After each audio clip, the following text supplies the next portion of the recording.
যে আমি আমাৰ মনটোক পৰিশুদ্ধ ৰূপলৈ নিবলৈ হ'লে আমাৰ প্ৰথমতে বুদ্ধিত আমি স্থিত হ'ব লাগিব।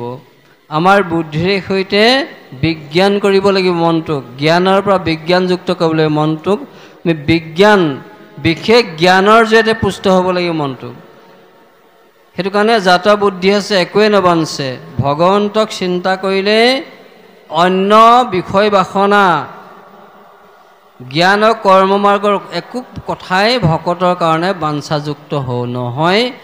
ভকতে বাঞ্ছা নকৰে, আনলাগে ভকতে মুক্তিকো বাঞ্ছা নকৰে, কেৱল মাত্ৰ এক ভগৱন্ত কৃষ্ণকহে জানে।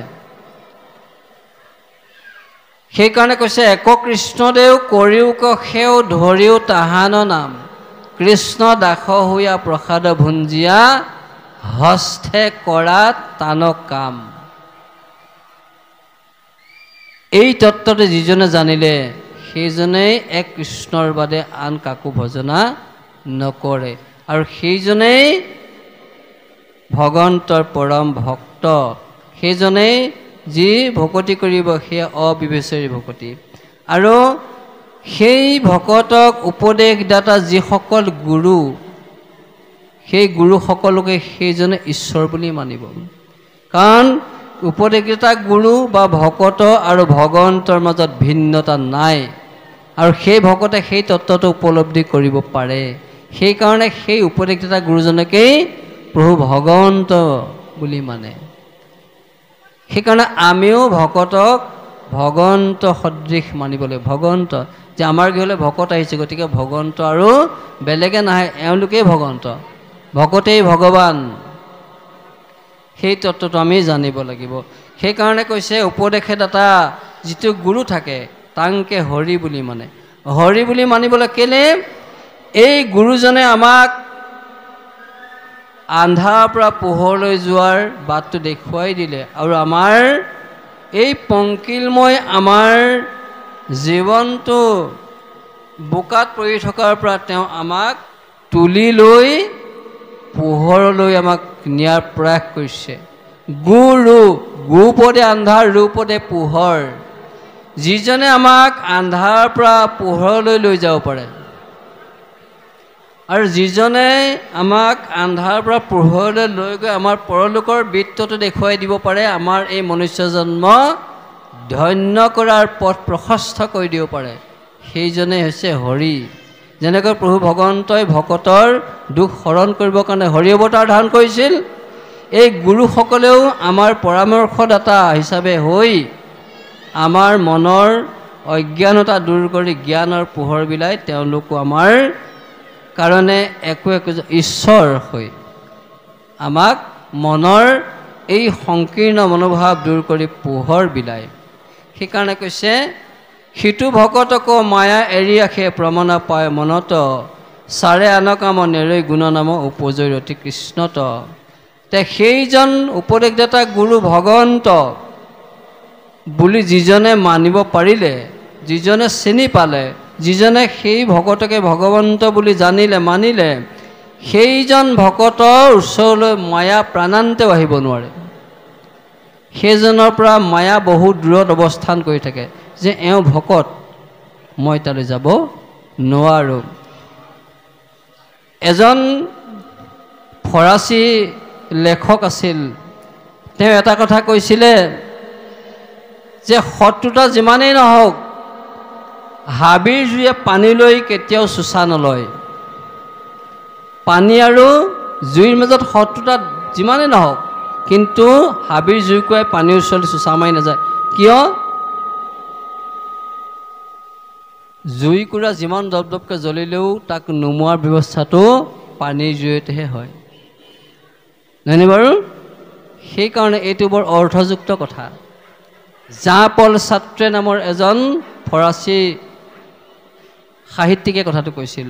গতিকে সেই ভকতক কেতিয়াও মায়াই বেৰি ৰাখিব নোৱাৰে। যেনেকৈ পদুম পাতখিলা পানীতে উৎপন্ন হয় অথচ পানী নালাগে, বা তোৰাবতীয়া মাছবিলাক চাবচোন আপোনালোকে, অকণমান সেমেকা ঠাইত থাকে জান বা জুৰি, কিন্তু খান্দি চাব তাৰ মাজতে তুৰাবতীয়া মাছবিলাক থাকে বোকাতেই, কিন্তু খান্দি চালে দেখিব সোণবৰণীয়া এটি ওলাই পৰে, অকণমানো সিহঁতৰ গাত বোকা নালাগে, বোকাতে থাকে অথচ বোকা নালাগে। ঠিক যাৰা সমস্ত ভকত কেৱল ভগৱন্তত ৰতিপ্ৰীতি হ'ল, ভগৱন্তৰ গুণনামত ৰতিপ্ৰীতি হ'ল, আৰু যাৰা সমস্তে প্ৰভু ভগৱন্তৰ কায় বাক্য মনে একান্তভাৱে শুদ্ধভাৱে ভজনা কৰিছে, সেইসকলে কৃষ্ণক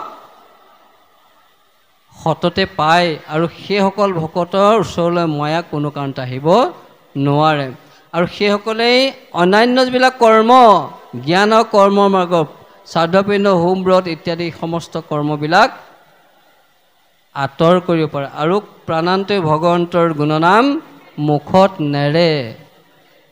সেইকাৰণে সুখে দুখে মুখে যোনো চাৰে ৰাম নাম, আমি সুখতো দুখতো প্ৰতি মুহূৰ্ততে যাতে আমাৰ ভগৱন্তৰ গুণনাম আমাৰ মনৰ পৰা নাতৰে, সেই কথাটো মহাভকতসকলে চিন্তা কৰি পোৱাৰ কাৰণে তেওঁলোক প্ৰভু ভগৱন্তৰ পৰম ভকত হ'ব পাৰে। আৰু সেইকাৰণেই তেওঁলোকে ভগৱন্তৰ ভক্তিত মুক্তি আৰু ভগৱন্তৰ চৰণত ৰতি কৰিব পাৰে, সেয়ে মহাভকত।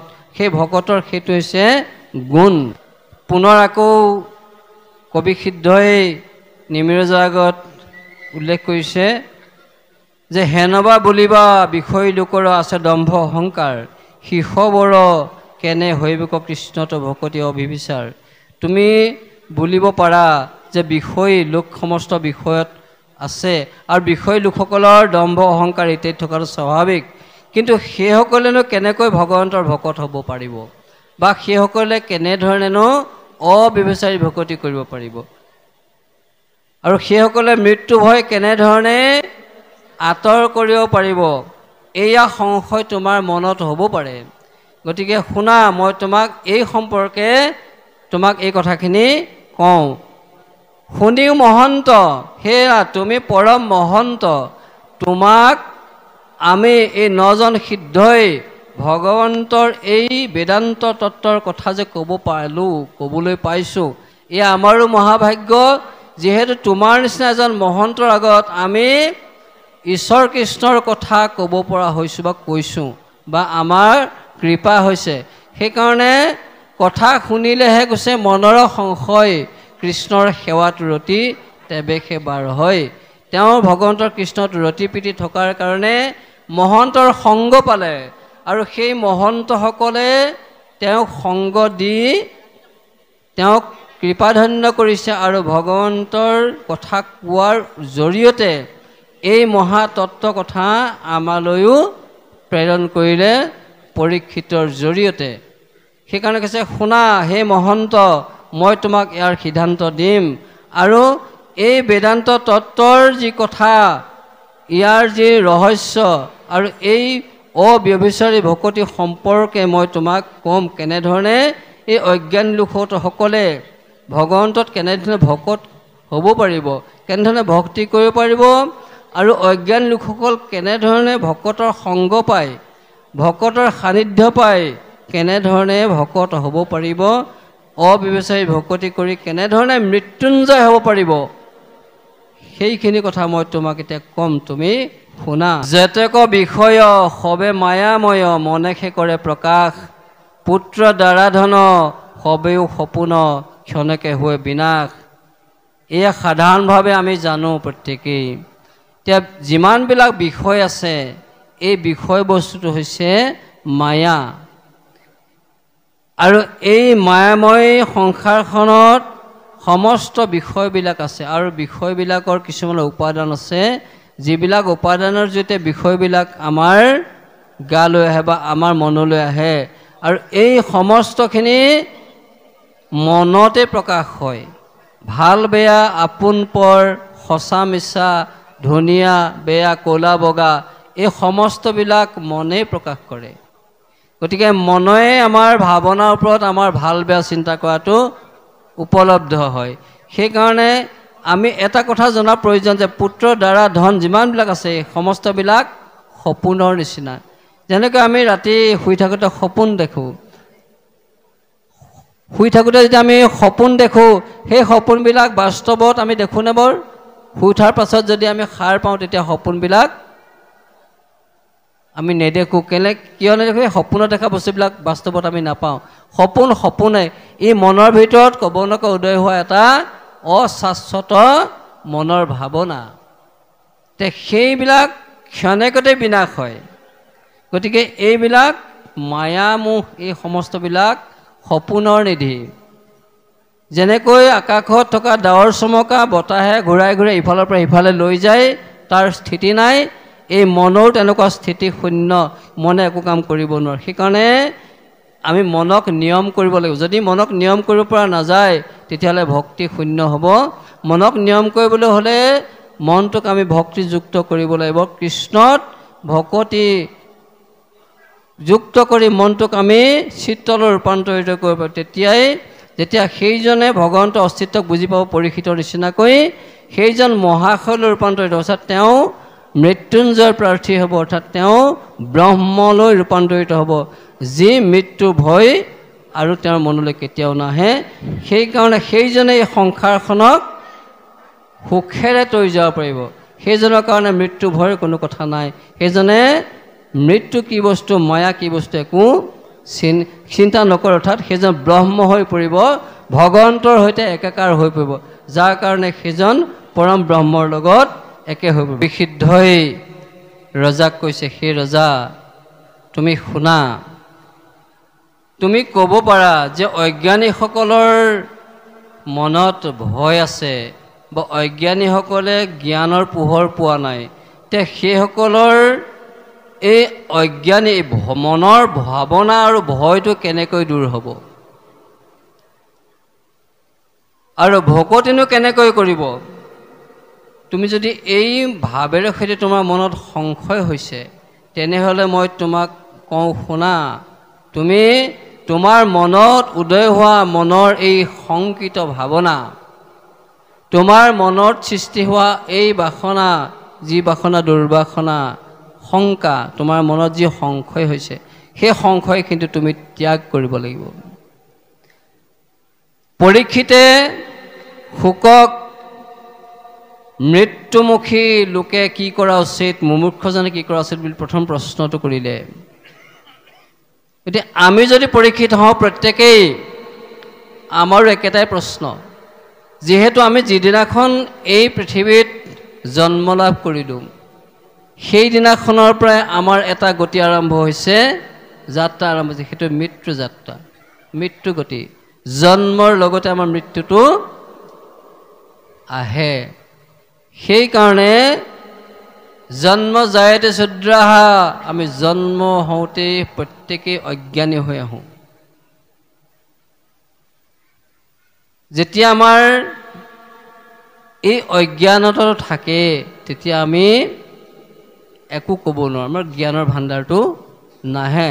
সেইকাৰণে কৈছে অজ্ঞানীসকলৰ ভয় থাকে, কিন্তু যেতিয়া আমি অজ্ঞানীসকলৰ মনৰ ভাৱনাটো দূৰ কৰিব বিচাৰোঁ, বা আমি যদি অজ্ঞানী হওঁ, আমাৰ মনৰ ভাৱনাত ভয় থাকিব। সেই ভয়টো আঁতৰ কৰিবলৈ হ'লে কিন্তু জ্ঞানৰ আশ্ৰয় ল'ব লাগিব। সেইকাৰণে ভাগৱত তত্ত্ব প্ৰথম পদ্মকল্পত ব্ৰহ্মাক দিওঁতেই 4 শ্লোক দিছে, জ্ঞান বিজ্ঞান তদংগ ৰহস্য। সেই তাতে প্ৰথম হৈছে জ্ঞান। ঈশ্বৰক জানে যিটো তাকে বোলে জ্ঞান। জ্ঞান বহু প্ৰকাৰ আছে, লৌকিক জ্ঞান, পুথিগত জ্ঞান আৰু আধ্যাত্মিক জ্ঞান। অধ্যাত্ম সম্পৰ্কে জনাটোৱে হৈছে আচল জ্ঞান, তাকেই ঈশ্বৰ সম্পৰ্ক জ্ঞান বা অধ্যাত্ম সম্পৰ্কীয় জ্ঞান, আধ্যাত্মিক জ্ঞান। সেই আধ্যাত্মিক জ্ঞানটোৱে হৈছে পৰম জ্ঞান, আৰু সেই জ্ঞানৰ জৰিয়তেই অজ্ঞানীসকলৰ মনৰ এই ভয়টো দূৰ কৰিব পৰা যায়। সেইকাৰণে কৈছে যদি বোলা ৰাজা অজ্ঞানীৰ ভয় জ্ঞানেহে কৰে অন্তৰ, জ্ঞানে তেওঁলোকৰ অজ্ঞানীৰ ভয়টো দূৰ কৰিব পাৰে। হয় কথাটো। এতিয়া আমাৰ এই জগতৰ যিমানবিলাক প্ৰাণী আছে, প্ৰত্যেক প্ৰাণীৰে আটাইতকৈ ডাঙৰ ভয়টো কি বাৰু? এই তিনিতলৈকৰ যিমানবিলাক জীৱ আছে, প্ৰত্যেক জীৱৰে আটাইতকৈ ডাঙৰ ভয়টো হৈছে মৃত্যু ভয়। প্ৰত্যেক জীৱই মৃত্যু বুলি ক'লে শংকিত হৈ পৰে, সেই ভয়টো সেইকাৰণে আমি মৃত্যু ভয়টো কেতিয়া আঁতৰাব পাৰিম? যেতিয়া আমি ভগৱন্তৰ ভক্তিৰ জ্ঞানৰ সৈতে পুষ্ট হওঁ। যেতিয়া স্বাধীন ভাগৱত কথা শুনি পৰীক্ষিতে সমস্তখিনি ত্যাগ কৰিব পৰা হ'ল, তেতিয়া পৰীক্ষিত সুখে সুধিলে, পৰীক্ষিত স্বাধীন সমাপ্ত হ'বলৈ মাত্ৰ এবেলা বাকী আছে, কিন্তু তুমি কোৱা তোমাৰ মনৰ সংশয় দূৰ হ'লনে? যদি সংশয় দূৰ হোৱা নাই, পুনৰ মই আকৌ আৰম্ভ কৰিম। তেতিয়া পৰীক্ষিতে ক'লে, গুৰুদেৱ মই এতিয়া পৰীক্ষিত হৈ থকা নাই, মই এতিয়া ব্ৰহ্ম হ'লোঁ, মই এতিয়া এই জগতৰ মায়া প্ৰপঞ্চৰ পৰা উৰ্ধত, সেইবিলাকে মোক একো কৰিব নোৱাৰে, মই ব্ৰহ্ম হ'লোঁ। গতিকে মই এতিয়া ব্ৰহ্ম, মই ঈশ্বৰ সদৃশ হ'লোঁ। গতিকে তক্ষক আহা মোক দংশন কৰা। কিন্তু তক্ষক আহিবলৈ ভয় কৰিছে, কাৰণ ব্ৰহ্ম মানে ঈশ্বৰ। সেই তত্ত্বটো উপলব্ধি কৰি মহাপুৰুষে তেওঁ কীৰ্তিস্তম্ভ কীৰ্তনত লিখিছে, প্ৰথমে প্ৰণামো ব্ৰহ্মৰূপী সনাতন। সেই ব্ৰহ্মৰূপী ঈশ্বৰক যি জানিলে, সেইজন কেতিয়াও অজ্ঞানী হৈ নাথাকে, সেইজন জ্ঞানী হ'ব।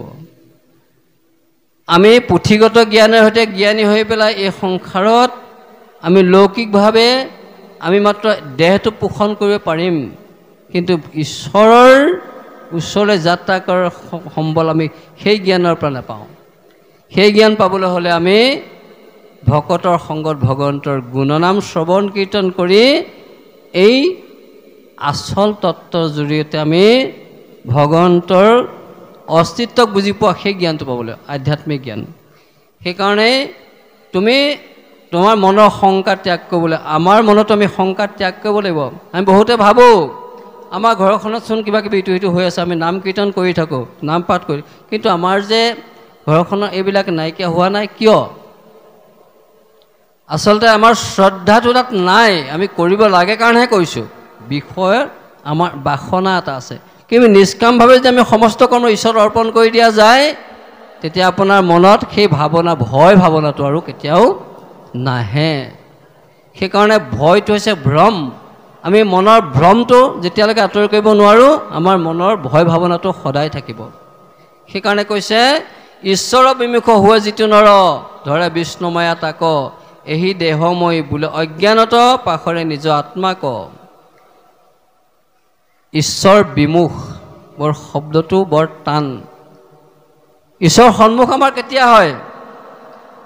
আমাৰ ঈশ্বৰ আমাৰ সন্মুখলৈ কেতিয়া আহিব? যেতিয়া বিষয় বাসনাবিলাক আমি পিঠিফালে দিওঁ, তেতিয়া ঈশ্বৰৰ সন্মুখ হ'ব। আৰু যেতিয়া আমাৰ বিষয় বাসনাবিলাক আমি আগফালে লৈ আহোঁ, তেতিয়া ভগৱন্তৰ পিঠিফালে থৈ দিয়া যায়। এতিয়া আমাৰ বিষয় বাসনাত আমি প্ৰত্যেকেই ৰথ হৈ আছোঁ।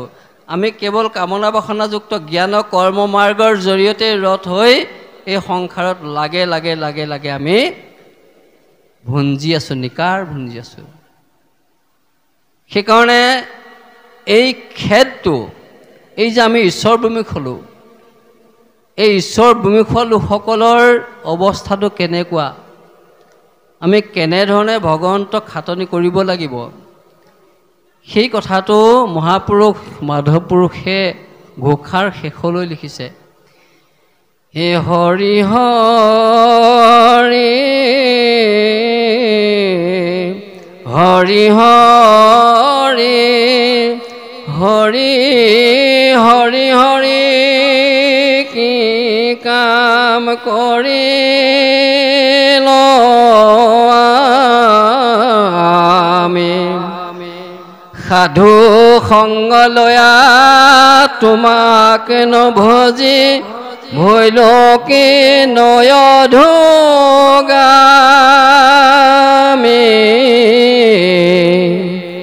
এয়া জীৱৰ আত্মোপলব্ধি।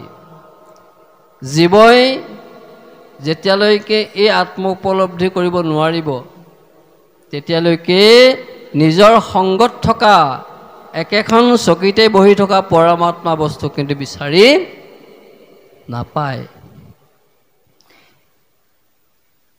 সেইকাৰণে মহাপুৰুষজনে ইমান সুন্দৰকৈ এই খেদজনা লিখিছে যে হৰি হৰি হৰি হৰি হৰি হৰি কি কাম কৰিলোঁ আমি। আমাৰ সেইটো ভাৱনা হয়নে বাৰু? আমি ভালকৈ যদি নাম এষাৰ গাব পাৰিলোঁ, পাঠ কৰিব পাৰিলোঁ, ভগৱন্তক দুষাৰ কথা ক'ব পাৰিলোঁ, ভগৱন্তৰ বিষয়ে ভকতক আমি গৌৰৱত গপত গংগাটো ফুৱাই আমি অহংকাৰত মত্ত হ'লোঁ। গতিকে সেইসকলৰ সমান অধম আৰু নাই। আমি সদায় নামিব লাগিব। নাম কাক কয়? নাম। আমি সদায় নামিব লাগিব, আমি সদায় দাস্য হ'ব লাগিব। সেইকাৰণে মহাপুৰুষে প্ৰতিজন ঘোষাতেই দাস্য ভাৱনা সৃষ্টি কৰি থৈছে। নিজ দাস হৈয়া সেৱাক তেজিলোঁ, এহি দুখে ঘূৰ আপদে মজিলোঁ। এই সংসাৰখন আপদযুক্ত। এই আপদযুক্ত সংসাৰখনত আমি তোমাৰ অস্তিত্বক নাজানিলোঁ, তোমাৰ তত্ত্ব নুবুজিলোঁ, তোমাৰ সেৱা কেনেদৰে কৰি তোমাক আমি সন্তুষ্ট কৰিব লাগে সেই কথা নাজানিলোঁ, তোমাৰ ভকতৰ সংগলৈ গৈ সেই কথা নুবুজিলোঁ। গতিকে মোৰ সমানৰ অধম নাই, সেই কথা কৈছে। আৰু সেইসকলেই হ'ব কি? ঈশ্বৰ বিমুখ। ঈশ্বৰ বিমুখ যিসকলে হ'ব নৰ, যিসকল লোক বিশেষতঃ নৰ, সেই ঈশ্বৰ বিমুখ হোৱা মানুহসকলক এই বিষ্ণু মায়াই বেৰি ধৰে। আপোনালোকে চাব, এটা পুখুৰী এটাত পুনি থাকে, আপোনালোকে দেখিছে? পুনিৰে সৈতে পৰিপূৰ্ণ পুখুৰীটোত পানীৰে সৈতে থকা সেই পুখুৰীটোৰ পৰা যদি আপুনি পানী একলহ আনিবলৈ যায়, তেতিয়া আপুনি প্ৰথমতে কি দেখিব? পানী দেখিব নে পুনিখিনি দেখিব? পুনিখিনি দেখিব, নহয় বাৰু? কিন্তু পুনিখিনিৰ পৰাতো আমি পানী একলহ আনিবই লাগিব। পানী কলহ আমি কেনেকৈ আনিম? পানী কলহ আনিবলৈ হ'লে আমি কিবা এটা কৰিব লাগিব। গতিকে আমি সেই কলহটোৰ সৈতে সেই পুনিখিনি পানীৰে সৈতে মিহলাই ধুৱাই থাকিব লাগিব। ধুৱাই থকাৰ লগে লগে পুনিখিনি যেতিয়া আঁতৰিব, তাৰ পৰা আমি পানী কলহ লৈ অহাৰ পাছত আপুনি পানী কলহ লৈ আহি পুখুৰীটো পাৰ নাপাব, পুনিখিনি আকৌ আগৰ নিচিনাকৈ ঢাক খাই থাকিব। তে ঈশ্বৰ বিমুখসকলেও ভগৱন্তৰ নাম যদি তেনেধৰণে লয় কামনা বাসনাযুক্তভাৱে, সেই যেনেকৈ পানী কলহ অনাৰ পাছত পুনিখিনি আকৌ পুখুৰীটোৰ স্তম্ভ সম্পূৰ্ণ বেৰি পেলালে, ঠিক এই কামনা বাসনাযুক্তভাৱে কৰ্ম আচৰণ কৰি ঈশ্বৰ অৰ্পণ কৰা লোকসকলৰ সেই কৰ্মখিনি তেনেধৰণৰ হয়, পৰিপূৰ্ণ নহয়। অৰ্থাৎ মায়াই আচ্ছন্ন কৰি ৰাখে, মায়াৰ পৰা কোনো কাৰণতে আঁতৰি যাব নোৱাৰে, যাৰ কাৰণে তেওঁলোক প্ৰমোচন পায় ঈশ্বৰ বিমুখলৈ। আৰু সেই ঈশ্বৰ বিমুখ হোৱা নৰসকলক মায়াই চেক চাই ফুৰে যে এওঁৰ পাছত মই আছোঁ, কোন সময়ত তেওঁক মই বেৰি ৰাখিব পাৰোঁ। এইটো মায়াই প্ৰতি মুহূৰ্ততে আমাৰ পিছে পিছে দৌৰি আছে, প্ৰতি মুহূৰ্তে মুহূৰ্তে আমাক বেৰিয়াল দি মায়াৰ নিজৰ কবলত ৰাখিবৰ কাৰণে চেষ্টা কৰি আছে। আৰু সেই মায়াটো আমাৰ মনত আশ্ৰয় লয়, মনতেই মায়াটো সোমাই দেহত, এই মনৰ জৰিয়তে বাকী ইন্দ্ৰিয়বিলাকক মায়াযুক্ত কৰি পেলায়। সেইকাৰণে বিষ্ণুমায়ে তাক ধৰে, আৰু সেই বিষ্ণুমায়া ধৰাৰ কাৰণেই প্ৰভু ভগৱন্তক চিনি নাপায় এই পঞ্চভূতি সৃষ্ট এই ক্ষয় দেহটোকে মই বুলি ভাবে। আৰু এই মই বুলি ভবাৰ এই জ্ঞানটোকে কৈছে অজ্ঞান। অজ্ঞানসকলে, অজ্ঞানী সমস্তে এই দেহটোকে মই বুলি ভাবে, কিন্তু এই দেহটো বিনাশী। এই দেহটোৰ পৰা মই যেতিয়া ওলাই গুচি যাম, এই মই বুলি ভবা দেহটোৰ পৰা মই যেতিয়া ওলাই গুচি যাম, তেতিয়া সি কি হ'ব? হৈ পৰিব, যাক চুলেই অপবিত্ৰ হয়। তে সেই দেহটোকে আকৌ মই বুলি ভাবা নহয়, এই দেহটোৰ বিনাশ আছে। গতিকে এই দেহটো যে বিনাশ আছে তুমি সেই কথাটো নাজানা, তুমি যে এদিন মৰিব সেই কথাটো নাজানা। গতিকে এই দেহটোৰ কাৰণে তুমি ইমান মায়ামোহত মৰিছা কিয়? সেইকাৰণে অজ্ঞানত এই দেহটোকে মায়াত মই বুলি ভাবে, আৰু পৰমাত্মা সত্তা যে দেহটোৰ ভিতৰতে থাকে আমাক চৈতন্য শক্তিৰ পৰা চলাই আছে, সেই কথাটো কিন্তু পাহৰি যায়, নাজানে। সেইকাৰণে এইটো বেদান্ত তত্ত্বৰ কথা। সেইকাৰণে যাৰা সমস্তে বেদান্তৰ এই তত্ত্বটো উপলব্ধি কৰিব পাৰিলে যে সমস্ত জগততে ঈশ্বৰেই সাৰ, আৰু এই যে আমাৰ বিনাশী দেহটোত পৰমাত্মাৰ পৰা ভগৱন্ত স্থিত হৈ জীৱাত্মাৰ সহযোগত দেহটো চলাই আছে, ৰমণ কৰি আছে। আৰু এই আত্মা ইয়াৰ পৰা পৰমাত্মাৰ জৰিয়তে আত্মা ওলাই যোৱাৰ লগে লগে যে দেহটো যে হ'ব, আৰু সেই দেহটো আমি কেনেধৰণে ভকতীয়া কৰি পেলাই ঈশ্বৰৰ ওচৰলৈ লৈ যাব পাৰিম, সেই তত্ত্বটো আমি মহাভাগৱত ধৰ্ম আচৰণ কৰিলেহে গম পাম। গতিকে আমি নিজৰ কায় বাক্য মনে সৈতে ভগৱন্তক আচৰণ কৰিব লাগিব ভক্তিৰে, আৰু তেতিয়া আমাৰ দেহটো পবিত্ৰ হ'ব আৰু আমাৰ মনটো উত্তৰণ ঘটি সেই শুদ্ধ এটা পাত্ৰ চিত্তলৈ ৰূপান্তৰিত হ'ব, যাৰ জৰিয়তে ভক্তি কৰিলে আমি ভগৱন্তৰ প্ৰসাদ লাভ কৰিম আৰু পৰমব্ৰহ্ম ভগৱন্তৰ ওচৰলৈ যোৱাৰ বাট সুগম হ'ব ভক্তিৰ জৰিয়তে। সেয়াই মহাভাগৱত ধৰ্ম। এতিয়া যিজনে নিজৰ দেহটোকে আত্মা বুলি ভাবে অজ্ঞানবশত, আৰু যিজনে নিজৰ দেহটোতে পৰমাত্মা ভগৱন্ত বিৰাজিত হৈ আছে সেই কথাটো নাজানে, আৰু যিজনে নিজৰ আত্মাক জীৱাত্মাই পৰমাত্মাৰ জৰিয়তে যে এই ক্ষিতীয় তেজ মৰুত বোম মাটি পানী জুই বায়ু আকাশেৰে সৈতে সৃষ্ট এই ক্ষয়যুক্ত দেহটোত ভগৱন্ত বিৰাজিত হৈছে সেই কথাটো নাজানে, এতিয়া সেইসকলকে জ্ঞানশূন্য বুলি কৈছে। আৰু সেইসকলে জ্ঞান শূন্য যিসকলে কোনটো পাপ কোনটো পুণ্য নাজানে, অজ্ঞান, সেইকাৰণে তেওঁলোক অজ্ঞান শূন্য হোৱাৰ কাৰণে পাপ আৰু পুণ্য নুবুজে। তে পাপ আৰু পুণ্য হৈছে ভাল কাম কৰিলে পুণ্য আৰু বেয়া কাম কৰিলে পাপ। এতিয়া বেয়া কাম কোনবিলাক? যিবিলাক কৰ্মত ভগৱন্তৰ কথা নাথাকে, যিবিলাক কৰ্মত ভগৱন্তৰ সেৱা নাথাকে, যিবিলাক কৰ্মত ভগৱন্তৰ নাম নাথাকে, আৰু যিবিলাক কৰ্ম ভগৱন্তত অৰ্পণ কৰা নহয়, সেইবিলাক পাপযুক্ত কৰ্ম, সেইবিলাক কৰ্মকাণ্ড। যিবিলাক কৰ্ম কৰিলে মানে আমাৰ কাণ্ডযুক্ত হয়, তাৰ পৰা সেইটো কাম কৰিলে নিজেও অপৰাধত পৰিব লাগে আৰু আনৰো অনিষ্ট হয়, সেইকাৰণে সেইবিলাক কাণ্ড। সেইকাৰণে জ্ঞান শূন্যসকলে এই পাপ পুণ্য বিচাৰ কৰিব নোৱাৰে, কোনটো কৰিলে ভাল কোনটো কৰিলে বেয়া সেইটো কৰিব নোৱাৰে, তেওঁলোকৰ মনৰ স্থিৰতাত নাথাকে। সেইকাৰণে কৰিবে নপাৰে সাৰ, যে ভগৱন্তই সাৰ, ভগৱন্তক ভজিলে সমস্ত হয়, সেই তত্ত্বটো কিন্তু উপলব্ধি কৰিব নোৱাৰে। আৰু সেইকাৰণে সেই তেনে লোকসকল, তেনে জ্ঞানশূন্য লোকসকলে সদায় বিষয়তে ব্যাকুলিত হৈ থাকে।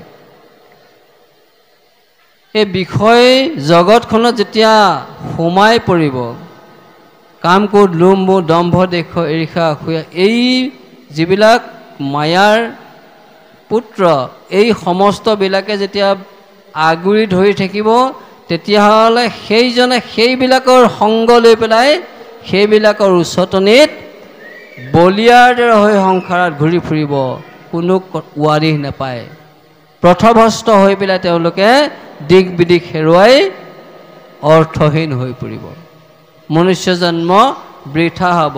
আৰু সেইসকলৰ এই সংসাৰত যাতনাৰ পাৰ নাই, সীমাহীন।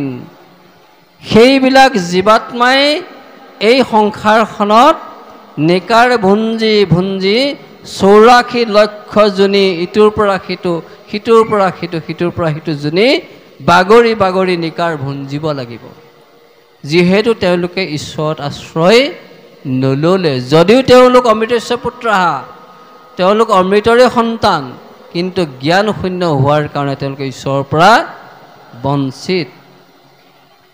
সেইকাৰণে সেইসকলৰ যাতনা নুগুচে, আৰু সেইসকলে এই কথাটো বুজি নাপায় যে এই বিষ্ণু মায়াত পৰাৰ কাৰণে আমাৰ এনেকুৱা অনৰ্থ হৈছে, বা আমি ঈশ্বৰ ভক্তিৰ পৰা বিৰত থাকিব লগা হৈছে, বা আমাৰ জন্মটো বৃথা হৈছে, সেই কথাটো উপলব্ধি কৰিব নোৱাৰে, যাৰ কাৰণে তেওঁলোকে প্ৰতি মুহূৰ্তে মুহূৰ্তে অনৰ্থযুক্ত জীৱন পাৰ কৰিব লগা হয়। ন অৰ্থ ইতি অনৰ্থ, য'ত অৰ্থ নাথাকে, যিটো কৰ্মত অৰ্থ নাথাকে, যিটো কথাত অৰ্থ নাথাকে, সেইটোৱে অনৰ্থ। যাৰ পৰা আমাৰ লাভ নহয়, যাৰ পৰা আমাৰ উপকাৰ নহয়, যাৰ পৰা আমাৰ অনৰ্থ হয় বা আমাৰ অপকাৰ হয়, সেইবিলাক কৰ্ম অনৰ্থ কৰ্ম, সেই চিন্তা অনৰ্থ চিন্তা, আৰু সেই কথা সেই বাৰ্তা অনৰ্থ বাৰ্তা। তে সেইখিনি অনৰ্থ যি চিন্তা কৰে সেইখিনিকে অজ্ঞানী বুলি কোৱা হৈছে। আৰু সেই অনৰ্থসকলে যদি মনক নিয়ম কৰি মনটোক যদি বুদ্ধিৰে সৈতে অংকুশ লগাই যদি পৰিশোধিত ৰূপ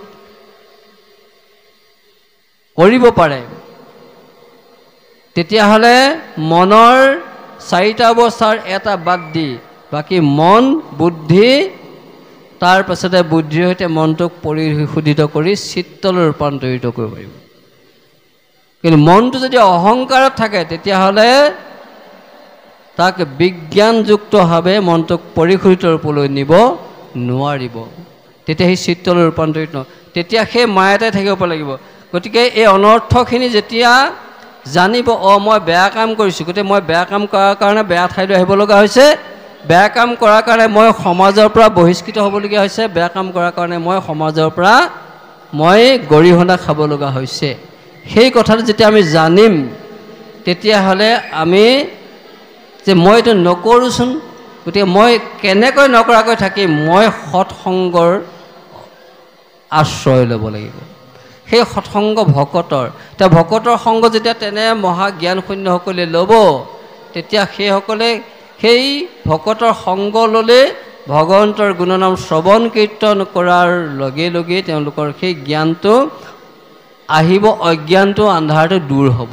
যেনেকৈ সূৰ্য উদয় হোৱাৰ লগে লগে ৰাতিৰ আন্ধাৰ নাইকিয়া হয়, তেনেধৰণে আমাৰ হৃদয় কাষত থকা অজ্ঞান আন্ধাৰখিনি দূৰ কৰিবলৈ হ'লে ভগৱন্ত কৃষ্ণ সূৰ্য উদিত কৰিবলৈ আমি হৃদয়ত, সেইকাৰণে আমাৰ হৃদয় আকাশখন পোহৰ কৰিবলৈ হ'লে কৃষ্ণ সূৰ্যৰ উদয় হ'ব লাগিব। সেই কৃষ্ণ সূৰ্য উদয় কৰিবলৈ হ'লে আমি ভগৱন্তৰ ভকতৰ সংগত ভগৱন্তৰ নাম গুণ কীৰ্তন কৰিব লাগিব। আৰু তেতিয়াই আমি বিষয় ব্যাকুলতাৰ পৰা আমি হাত সাৰিব পাৰিম, আৰু তেতিয়া আমি এই সংসাৰৰ মায়াৰ যাতনাৰ পৰা হাত সাৰিব পাৰিম। সেই কথাটোকে এতিয়া কবি সিদ্ধই নিমিৰজাৰ আগত কৈছে, চোৱা তুমি বেদান্ত কথাটো জনাৰ আগতে এই সমস্তখিনি কিন্তু জানিব লাগিব। কৃষ্ণ সেইকাৰণে কৈছে, যাহাৰ মায়াত এতেক অনৰ্থ ভজুক হেন মুৰাৰী, একচিত্ত হৈয়া কৃষ্ণক কৰিব ভকতি অবিবেচাৰী। আমাৰ চিত্তটো এক কৰিব লাগিব, কায় বাক্য মন এক কৰি চিত্তটো শুদ্ধ কৰিব লাগিব। আমাৰ দেহটোত থকা মনকে ধৰি একাদশ ইন্দ্ৰিয়ক আমি নিয়মিব লাগিব, আৰু সেই ইন্দ্ৰিয়বিলাক ভক্তিযুক্ত কৰিব লাগিব। লগে লগে আমাৰ দেহটো ঈশ্বৰৰ কথা শুনাৰ লগে লগে দেহটোত থকা ৰোমৰ গ্ৰন্থে গ্ৰন্থে নোমৰ গুৰিয়ে গুৰিয়ে শিহৰিত হ'ব লাগিব আমাৰ ভগৱন্তৰ গুণনাম শ্ৰৱণ কৰোঁতে শিহৰণ। সেই শিহৰণটো যেতিয়া আহিব, জানিব আপোনাৰ খবৰ হৃদয়ত প্ৰভু ভগৱন্ত অস্তিত্ব বিৰাজিত হৈছে, আৰু আপোনাৰ খবৰ চিত্ত শুদ্ধ হৈছে, যাৰ কাৰণে আপোনাৰ ভগৱন্তৰ নাম স্মৰণ কৰাৰ লগে লগে আপোনালোকৰ সমস্ত শৰীৰ পুলকিত হৈ পৰিছে প্ৰভু ভগৱন্তৰ নামৰ মাহাত্ম্যৰ জৰিয়তে। সেইকাৰণে